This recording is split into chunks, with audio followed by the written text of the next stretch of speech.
आज मैं अभी आपको लेके चल रहा हूँ उल्टी साइड, क्योंकि उस साइड 2 दिन ट्रैक करा दिया घने जंगल की साइड। जंगल इधर भी है, यहाँ नदी भी है, नदी अच्छी बह रही है। और दूसरी बात, राजा जी नेशनल पार्क भी वही है। वो देखिए सामने, ये पहाड़ पूरा राजा जी नेशनल पार्क है। उसके नीचे मतलब इसमें टाइगर भी हैं।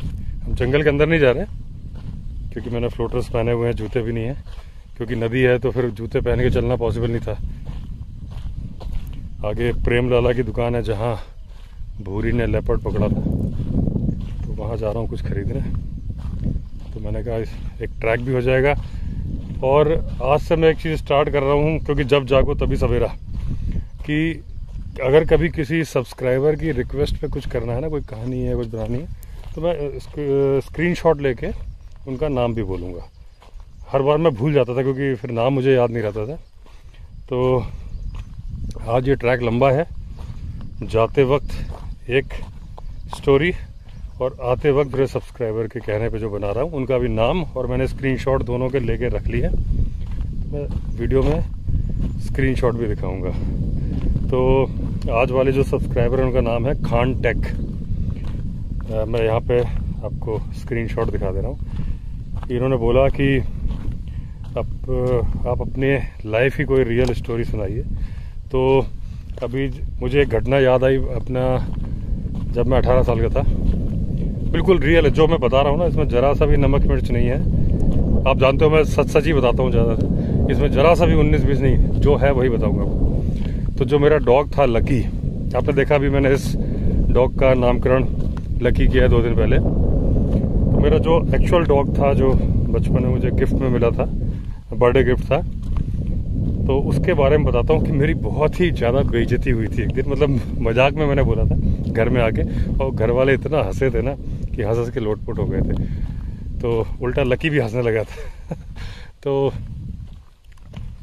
हुआ क्या, मैं एक शॉर्टकट बताता हूँ कैसे वो आया था। मेरे पापा को कुत्ते बिल्कुल पसंद नहीं थे, तो मैंने कैसे भी रो धो के, जैसे भी है कि भाई चाहिए चाहिए चाहिए, उनको किसी तरह से राज़ी किया। तो पापा बोले ठीक है।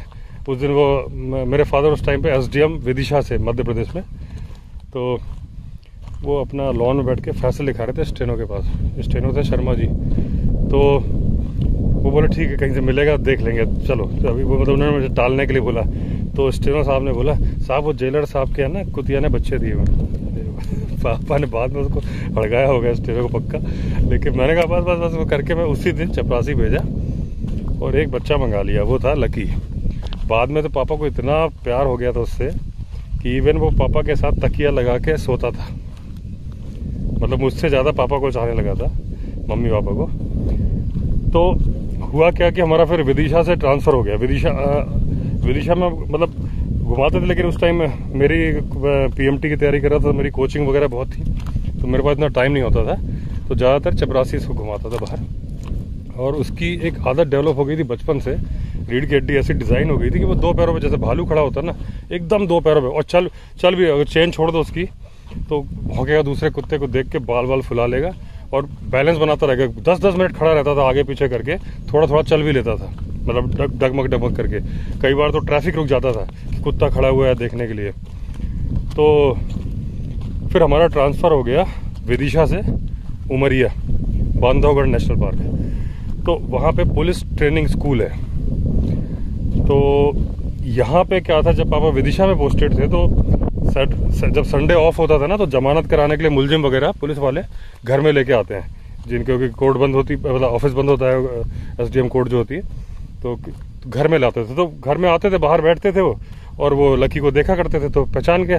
तो वो जो पुलिस कांस्टेबल था, वो पुलिस ट्रेनिंग स्कूल में उसकी पोस्टिंग हुई उमरिया में, या किसी काम से गया होगा। अच्छा, उमरिया में मेरे पास बहुत काम था, क्योंकि मैं बीएससी फर्स्ट ईयर कर रहा था, कंपटीशन वगैरह कोई था नहीं, और छोटी जगह थी, ज़्यादा दोस्त भी नहीं थे, तो मैं बहुत बोर होता था। तो मैं 2-2 घंटे उसको घुमाया करता था, वही मेरा टाइम पास था। तो मैं काफ़ी आगे मेन रोड पे घुमा रहा था। अच्छा, एक बार लकी को घुमाते वक्त लेपर्ड भी दूर से पास हुआ था वहाँ पे उमरिया में। वहाँ तो खैर टाइगर बहुत थे, बांधवगढ़ नेशनल पार्क ही है। तब तक मुझे ये नहीं पता था कि लेपर्ड कुत्तों को खाते हैं। बाद में मुझे किसी ने बताया, हालांकि इस कहानी से इस बात का कनेक्शन नहीं है, मैं इस कहानी में आता हूँ जो रियल बात है। तो मैं सड़क पे घुमा रहा था लकी को, तो अचानक से कांस्टेबल रुका, मुझसे बोलता है ये तो अवस्थी साहब का कुत्ता है। मैंने कहा हाँ अवस्थी साहब का कुत्ता है। तो बोले वो तो विदिशा में है। मैंने कहा उनका ट्रांसफ़र हो गया, वो यहाँ पे हैं, अब यहाँ के SDM है वो। बोला अच्छा अच्छा। बोले आप कौन? मैंने कहा मैं उनका बेटा हूँ। बोला अच्छा अच्छा आप भैया, अच्छा अच्छा अच्छा करके चले गए। अब मैं घर आया, घर आके मैं मम्मी पापा भैया बाहर ही बैठे थे, चाय वाय पी रहे थे लॉन में। मैंने बड़ा गुस्से में आया, मैंने मम्मी मेरी घनघोर बेइज्जती हो गई आज। मम्मी बोले क्या हुआ? मैंने कहा कि बताओ वो कांस्टेबल अवस्थी साहब के कुत्ते को पहचान रहा है, अवस्थी साहब के बेटे को नहीं पहचान रहा है। तो सब पापा भी ठहाका मार के हंसे, मम्मी भी बहुत जोर से हंसी, और भैया भी सब हंस रहे हैं। और देखा तो लकी भी हंस रहा है, उसके दांत है करके जीभ बाहर निकाल के सारे हंस रहे हैं।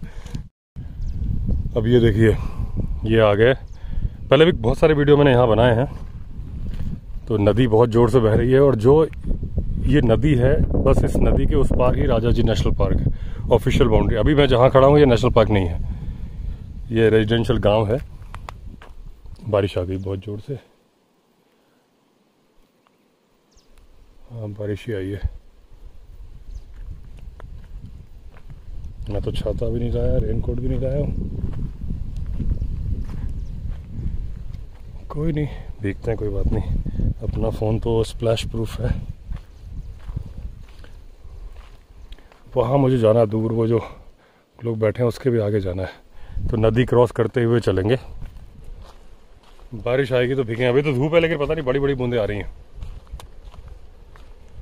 तो ये जो एक मैंने घटना बताई, उन्होंने कहा अपनी लाइफ की घटना शेयर करिए। उनके सब्सक्राइबर का मैंने नाम आपको बताया था, खान टेक। एक और सब्सक्राइबर है मॉडर्न मॉन्क, उनका भी मैंने स्क्रीनशॉट ले लिया था, साइड में दिखा रहा हूँ। उन्होंने बोला था कि जो सुपर नेचुरल कोई एक्टिविटी आपकी लाइफ में हुई हो क्या, वो बताइए। जब वो मैंने स्टोरी बनाई थी ना जिम कॉर्बेट की, जब बाला सिंह ने दानव खा लिया था, तो मेरी लाइफ में 2 बार ऐसी रियल घटना है। भूत भूत देखा तो नहीं है मैंने, लेकिन जो दूसरों ने फील किया, और वो मैं दोनों सुना रहा हूँ आपको। कि एक बार मेरे फादर पोस्टेड थे SDM सिंगरौली, सीधी जिले में आता था। अब तो सिंगरौली अलग से जिला बन चुका है मध्य प्रदेश में। उस टाइम पे सीधी का पार्ट था। सिंगरौली से हमारा ट्रांसफ़र हुआ डिस्ट्रिक्ट हेडक्वार्टर में सीधी, वहाँ पापा को ADM सीधी बनाया गया। तो पापा जब ज्वाइन करने गए, 105 किलोमीटर का डिस्टेंस था, और मेरे चाचा वो भी आए हुए थे उस टाइम पे। उस टाइम वो तहसीलदार थे, बाद में चाचा भी बाई चांस उसी जगह के SDM बने थे, सिंगरौली के ही। तो चाचा आए थे तो वो भी सब साथ चले गए पापा के। तो जब लौट के आए वहाँ से, तो हम लोग खाना खा रहे थे डाइनिंग टेबल पे, तो चाचा बोले पापा से, दादा भाभी को बताया? पापा ने ऐसे से हल्का सा इशारा किया, हम लोगों ने देख लिया, मम्मी ने भी देख लिया। मम्मी बोली क्या चक्कर है, क्या बात है? मैंने कुछ नहीं। लेकिन मम्मी पीछे पड़ गई, हम लोग भी पीछे पड़ गए कि क्या बात, क्या हुआ, क्या मैटर है? अरे बोले कुछ नहीं, वो उस बंगले की ना घंटी अपने आप बज जाती है। तो हमने कहा अरे कोई बात नहीं, क्योंकि हम लोग जब अजयगढ़ में पापा मतलब अजयगढ़ में पोस्टेड थे, तो वहाँ एक सिविल जज थे सक्सेना जी, उनके हमारे घर से 3 घर छोड़, तीसरा घर था उनका। तो वो रात को एक आध बार आए हमारे घर की, यार लाइट बज रही है, तो हम लोग सब लोग गए थे विद फैमिली, तो वो घंटी बज रही है। तो जैसे ही उनका क्या था, एक वायर तो लूज था, तो जैसे ही वो दरवाज़ा बंद करते थे, वो घंटी बजती थी, बिजली के तार आपस में ज्वाइंट हो जाते थे प्रेशर से। तो हमने कहा अरे वो तो वही चक्कर है, कोई दिक्कत नहीं है। तो हमने रिलैक्स हो गए। पापा ने बड़ी समझदारी के साथ वो बात टाल दी। तो उसके बाद में जब कोई बात आई तो हाँ, उसके बाद फिर मतलब ये उस दिन तो पापा चार्ज लेने गए थे, तो ये मालूम चला था कि वो यादव जी, उसमें पहले SDM रहते थे यादव जी, तो बोले यादव जी SDM वाला बंगला अलर्ट हुआ। और वो बंगला इस बात के लिए पूरे में फेमस था कि इसमें सन्यासी जी की आत्मा रहती है, और ये मतलब पूरे में फेमस था। तो अब हो गया। फिर उसके बाद पापा किसी काम से गए वहाँ पे, तो पापा ने, तो यादव जी जहाँ उनका ट्रांसफ़र हुआ था वहाँ चले गए थे। तो अपने कमरों में सामान बंद करके, ड्राइंग रूम खुला हुआ था, बाथरूम वगैरह खुले हुए थे, बरामदा खुला था, और बाहर जो ड्राइंग रूम के बाहर एक छोटा सा कमरा होता था उसमें भी सोफा वोफा पैक करके रखे थे, निकलने भर का रास्ता था। तो जब पापा गए तो पापा ने कहा रात यहीं रुक जाते हैं, रेस्ट हाउस में क्यों रुकना। तो हमारे जो ड्राइवर का नाम था, बैढ़न सिंगरौली वाले जो ड्राइवर का नाम था शिव सागर प्रसाद पांडे, हम लोग पांडे पांडे बोलते थे। तो पांडे जगह तो एक ही पलंग पड़ा था ड्राइंग रूम में, तो लोहे का पलंग था, पापा सो गए। और उस बंगले में जो चपरासी था पोस्टेड, उसका नाम था जुखई, वो बरामदे में सो रहा था, पापा ड्राइंग रूम में सो रहे थे। तो पांडे को जगह नहीं मिली, तो पांडे ड्राइंग रूम और जो बाहर का बरामदा था उसके दरवाजे पे सो रहा था, क्योंकि बरामदे में पूरे में सामान भरा हुआ था। रात को अचानक से जुखई के रोने की आवाज़ आई, बहुत जोर से, हूँ, जैसे फिल्मी स्टाइल होती ना उस तरीके। पापा एकदम से डर गए, तो उन्होंने पलंग का वो सिरहाना जो है लोहे का वो पकड़ लिया, कि कहा जाता है ना कि लोग एकदम घबरा गए। और उसी वक्त पापा ने देखा तो पांडे बिल्कुल उसी दरवाजे में सो रहा था। पांडे ने अपने दोनों हाथ और दोनों पैर हवा में चलाने शुरू कर दिए, ऐसे जोर से। पापा बहुत तेजी से डर गए, तो वो हनुमान चालीसा का पाठ करने लगे, और वो बस लोहा छोड़ा ही नहीं। फिर 2, 2:30, 3 बजे की बात होगी। उसके बाद फिर कैसे कर गए पापा ने, उजाला हुआ। तो उजाले के बाद फिर पांडे से पापा ने कहा क्या हुआ तुमको, ऐसा क्यों चला? बोला सर हमें तो कुछ नहीं हुआ था। तो पापा बोले तुम तो ऐसे हवा में हाथ पैर चला रहे थे। तो बोला सर सपने में मुझे ऐसा लगा कि एक बाबा जी आए मेरे ऊपर बैठ के मेरा गला दबा रहे हैं। तो अच्छा, पांडे को ये मैटर नहीं मालूम था कि यहाँ सन्यासी जी की आत्मा रहती है कुछ भी। जुखई से पूछा कि तुम रो रहे थे? बोला नहीं सर हम तो नहीं रो रहे थे। तो बोला ऐसा? तब वो बोला हाँ यहाँ सन्यासी जी की आत्मा रहती है इस घर में, किसी को नुकसान नहीं पहुंचाती। जुखई ने बोला, ये बात पापा को पहले से मालूम थी। तब ये बात मम्मी को बताई घर जाके। पहले डर गई, क्या करें, दूसरा बंगला चेंज करें, दूसरा तो ऐसे मिलना नहीं था। तो सबने कहा कि नुकसान कभी किसी का नहीं होता, सबका भला ही होता है। सबने कहा चलो भाई। पापा बोले हमने किसी का बुरा तो कर नहीं रखा। गए तो ये हुआ कि उस कमरे, एक कमरा है जिसमें धप धप की आवाज़ आती थी कूदने की, और कोई कनेक्शन नहीं, छत वत नहीं थी वहाँ पे। मतलब सरकारी बंगलों में सीढ़ियाँ नहीं होती थी उस टाइम पे एमपी में। तो अगर चढ़ना है तो वो लकड़ी की सीढ़ी लगा के चढ़ो यहाँ पे। तो मम्मी ने कहा उस कमरे को पूजा कमरा बना देंगे। तो वही किया, लेकिन भैया जिद पे अड़ गया कि मैं पढ़ूंगा इसमें। तो मम्मी ने कहा चलो ठीक है, दिन में पढ़ लो, रात को नहीं सोना है। रात को हम सारे एक ही कमरे में सोते थे, और बहुत दिन तक डर गया मैं। पापा के हाथ में ऐसे हाथ फंसा के तब मैं सोता था कि मुझे भूत ना उठा ले जाए। जब मैं 12-13 साल का था। तो मतलब अच्छी खासी आवाज़, आप जब बैठोगे ना तो आपको आवाज़, अगर चित्रहार चल रहा है, टीवी चल रहा है, उसी कमरे में टीवी रख दिया ताकि मतलब थोड़ा सा रौनक रहे, तो क्लियर चित्रहार की आवाज़ के बाद कूदने की आवाज़ आती थी। वो तो मैंने मतलब हम 6 महीने रहे उस बंगले में, मतलब दिन का 4-5 बार की एवरेज थी कि वो कूदने की धप धप धप ऐसे आवाज़ आएगी। बहुत लोग आए, सबने को देखा। कई लोगों से पूछा, मम्मी ने, इधर से कुछ इंजीनियर आए, मम्मी बोली कहीं ऐसा तो नहीं कोई हवा घुसती हो, कहीं से ब्लास्ट करती हो? तो सब बोले नहीं, ऐसा कैसे, जहाँ से घुसेगी वहीं से निकल जाएगी, वो जिस रास्ते से घुसी ब्लास्ट क्यों करेगी, प्रेशर थोड़ी ना आ रहा उसमें। एक एडिशनल एसपी आए हुए थे, वो उसी कमरे में बैठे थे। तो वो मेरे मम्मी पापा दोनों पीएचडी थे। पापा तो अब नहीं रहे, अभी 11 मई 2022 को इसी साल उनकी डेथ हो गई हार्ट अटैक से। तो मम्मी पापा दोनों पीएचडी थे।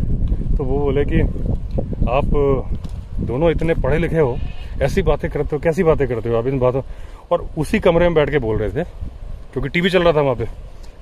तो उस टाइम टीवी का बड़ा क्रेज था, मतलब चित्रहार कोई मिस नहीं करता था, चाहे रास्ता जाम हो जाए, चित्रहार में आदमी देखेगा। तो एकदम से धप धप 2-3 बार आवाज आई। तो वो बोले, अरे फट से उठ खड़े हुए, चित्रहार छोड़ के बोलते, अरे आप लोग पूजा कराइए, पूजा कराइए इस घर में। वो करके फटाफट निकल लिए वो। तो हमारा कोई नुकसान नहीं हुआ, हमारा मतलब बढ़िया हुआ। भैया दिन में पढ़ता था, मैं अकेला नहीं रहता था उस कमरे में, लेकिन बाद में मैं भी कंफर्टेबल हो गया था।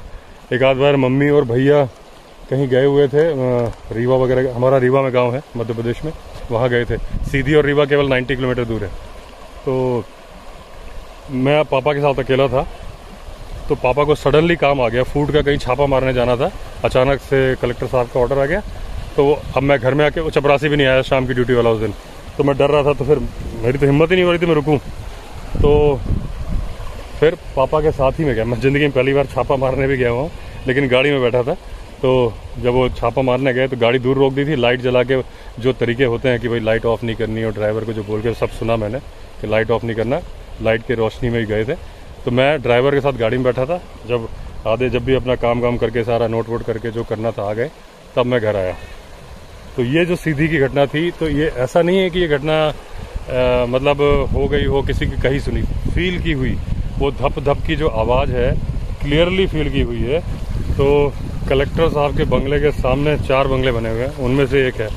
एग्जैक्टली मैं समझा सकता हूँ कौन सा, लेकिन वो नहीं समझा रहा, क्या पता भी उसमें लोग रहते हैं, उनको ना पता हो, डर जाए। लेकिन जो भी हो, वो सन्यासी जी को हमने कभी देखा नहीं, फील किया जो धप धप की आवाज़ थी। आप लोग यकीन करो तो बेहतर है, क्योंकि अगर आप बोलोगे अरे ऐसा ही कुछ नहीं, ऐसा नहीं, ऐसा होता तो मैं क्यों बताता बिना मतलब, मैं बताने का तो बोल देता ना, मैंने बहुत बड़ा सा राक्षस देखा था, वो सामने आ गया था। जो बिल्कुल 100% सच है वो बताया मैंने आपको। तो ऐसा था, हमारा अच्छा ही हुआ था, वहाँ कुछ बुरा नहीं हुआ। 6 महीने बाद हमारा ट्रांसफ़र हो गया था विदिशा के लिए, और हमें रहने के पहले यही बताया गया था कि किसी का कभी नुकसान नहीं किया उन्होंने। बाद में तो हम इतने बच्चे, मतलब फ्रेंड्स आ जाते थे और अड़ोस पड़ोस के आके आंगन में ही खेलते रहते थे, मतलब पूरी नॉर्मल लाइफस्टाइल थी बस केवल। और इतना ही कई बार यूज टू हो गए थे उस आवाज़ का, कई बार हमें नोटिस भी नहीं करते थे कि मम्मी बोली आज आवाज़ नहीं आई, मतलब इतने हम लोग हो गए थे। तो हम याद करें नहीं फिर आई थी कि नहीं आई थी, मतलब आवाज़ वो एक मतलब रूटीन लाइफ का हिस्सा बन चुकी थी वो। और एक दूसरा किस्सा जो मैंने बताया वो पन्ना का है। तो ये जो मैंने घटना बताई आपको, ये 1988 की घटना है।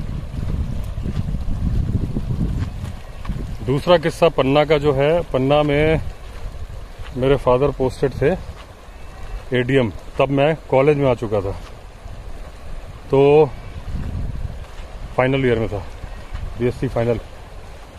तो मेरा एक दोस्त था रूपेश मोदी, था मतलब है अभी भी, व्हाट्सएप में हम, पन्ना का तो ग्रुप बना हुआ है, बैडन का भी ग्रुप है वहाँ।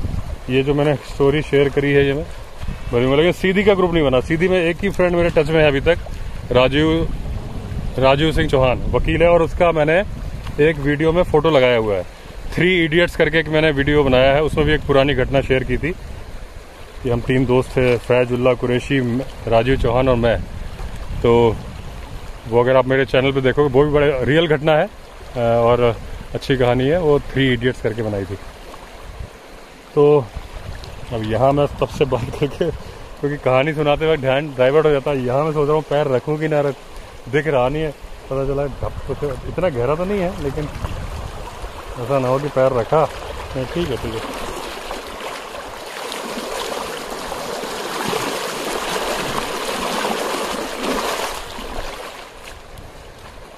पन्ना में जिस बंगले में हम थे उसके पीछे कुआं था, और कुछ प्राइवेट लैंड और गवर्नमेंट लैंड का डिस्प्यूट था।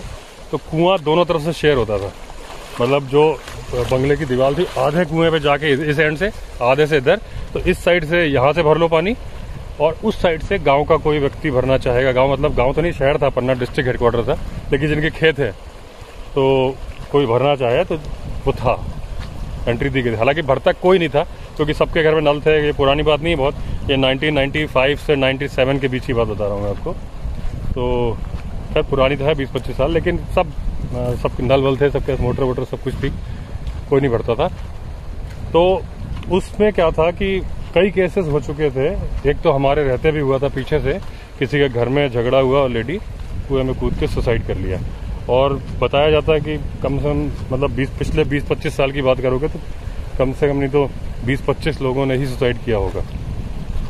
बहुत सारी घटनाएं होती थी। तो उसमें क्या हुआ कि एक मतलब, अच्छा, वहाँ बंगले के अंदर ही इमली का पेड़ लगा था, और वो इमली का पेड़ हमारे आंगन में आता था, मतलब बाहर से और आंगन में आता था। तो उसमें रात को डर लगता था, क्योंकि सरकारी बंगलों में उस टाइम पे जो बंगले होते थे ना, उनमें लैट्रिन बाथरूम एकदम पीछे बनाया जाता था, और खुले में, मतलब खुला मतलब आंगन की दीवार होती थी, छत नहीं होती थी उस पर। तो जब बाहर जाओ और वॉश बेसिन लगाया, उसमें जब हाथ धो, पता चले लग रहा था तो कोई कंधे में हाथ रख देगा, इतना डर लगता था, क्योंकि घटनाएं इतनी सुनी हुई थी। तो पापा से बोला, तो फिर पापा ने एक अटैच वॉशरूम बनवाया कि रात को जाने के लिए भाई बाहर ना निकलना पड़े। फिर डर लगना बंद हो गया। तो एक तो पहले मेरा दोस्त रूपेश मोदी जो आया हुआ था, तो हम लोग को कहीं जाना था रात को, झांकी वाकी है, ऐसा तो कहीं रात को जाता नहीं था मैं, लेकिन ज़रूर कोई झांकी दशहरा वशहरा की कुछ निकलने वाला होगा जुलूस। तो वो मैं तैयार हो रहा था, वो वेट कर रहा था बाहर, जो एक बरामदा सा बना हुआ था उसमें गोलाई में, तो वो बैठा था और पीछे से अंधेरा दिखता था, मतलब पीछे बल्ब जलता था लेकिन अंधेरा से दिखता था। तो जब मैं निकला तो बड़ा घबराया हुआ था। तो मैंने क्या हुआ, बोला तू बोल रहा था ना कि यहाँ पे वो, अच्छा मैंने बताया हुआ था कि भाई वो औरत कूद गई, वो लोग बोलते हैं चुड़ैल रहती है इसमें। तो बोला तू बोल रहा था ना, तो मुझे बिल्कुल फील हुआ, मतलब वो तो भय का भूत था उसको, तो कि बोला मुझे अभी अभी फील हुआ कि मेरे पीछे कोई था और मैं मुड़ के देखा तो कोई नहीं था। और मतलब जब जो भी बाकी हंसने वसने की आवाज़ जो भी थी, तो चलो वो तो मैंने कहा मन में तुम सोच रहे थे पहले बताया था, तो उस बात को तो इतनी इंपॉर्टेंस नहीं, मैंने बोल दिया। एक मैं हमारा चपरासी था तो बरामदे में सोता था, रात को लाइट चली गई, इन्वर्टर वगैरह होते नहीं थे, तो उस टाइम तो लाइट जाती थी, थोड़ी देर में आ जाती थी। तब तो मध्य प्रदेश में ये कहावत थी कि पंखा रुकेगा उसके पहले लाइट आ जाएगी, बिजली की प्रॉब्लम नहीं थी मध्य प्रदेश में। तो वो उस दिन नहीं आई लाइट, कोई ट्रांसफार्मर वगैरह फेल हो गया, तो बाहर एक पत्थर के पटिए की बेंच बनी थी, वहां से मतलब सामने ये बंगला दिख रहा है और इधर इमली का पेड़ दिखता था। तो जो चपरासी सोया, सुबह उठ उसने बताया कि कोई किसी ने उसको धक्का मार के स्पेशली पटका है, मतलब वो सो रहा है और किसी ने धक्का मारा, और जब उठ के देखा तो कोई नहीं था, बड़ा घबरा गया। फिर अंदर ही सोता था, अंदर वाले बरामदे में। तो एक घटना ये हुई, एक हुई कि जो पीछे, जो कुएं के पीछे मैंने बताया था कि वो रास्ता जाता था, खेत थे और वीरान सी जगह पड़ी थी, तो ज़्यादातर बहुत सारे लोग अपने घर में लैट्रिन बाथरूम नहीं बनाते थे।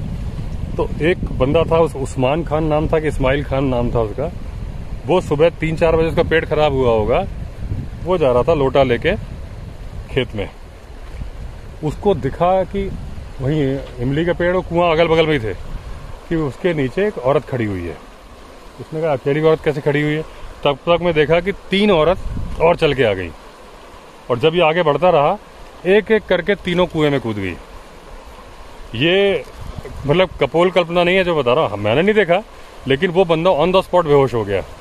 फिर जब उसको सुबह लोग गए होंगे 1-8 घंटे बाद, क्योंकि वो लोग जाते थे लैट्रिन बाथरूम के लिए उस रूट पे, उठा के हॉस्पिटलाइज किया गया। तो बाकायदा डिस्ट्रिक्ट हॉस्पिटल में बंदा एडमिट हुआ था, और वहाँ उसने ये घटना बताई थी कि मेरे सामने 3 औरतें सुबह सुबह कूद गई और बेहोश हो गया वो। तो ये घटना दूसरी घटना है जो मैंने सुनी थी, देखा मैंने किसी केस में नहीं है, लेकिन वो सन्यासी जी का तो मैंने खुद फील किया हुआ है, धप धप की आवाज़। और इसमें कुछ फील नहीं किया, बस डर सा लगता था। वो तो डर तो खैर भय का भूत है, आप बोल दो कि इस पेड़ में भूत रहता है तो डर लगेगा, तो मैंने कुछ पर्सनली फील नहीं किया। लेकिन ये हॉस्पिटल वाली घटना तो पूरे शहर में चर्चा का विषय थी, सबको मालूम था, और बाकी जो एक आध दोस्त वगैरह ने बताया। तो आपने कहा था कि मेरी लाइफ में कोई घटना हुई है, तो ये 2 घटनाएं हैं, एक पन्ना की और एक सीधी की, जो मैंने आपसे शेयर करी। जब मैं सब बोलता हूँ कि आपको आसपास के नज़ारे दिखाऊंगा, लेकिन जब मैं कहानी सुनाना शुरू करता हूँ तो मैं भूल जाता हूँ। मेरा पूरा अटेंशन जो होता है ना, वो बस बोलने में होता है। तो अभी मैं ये एंड करूँ उसके पहले एक 360 डिग्री का व्यू दिखा देता हूँ आपको।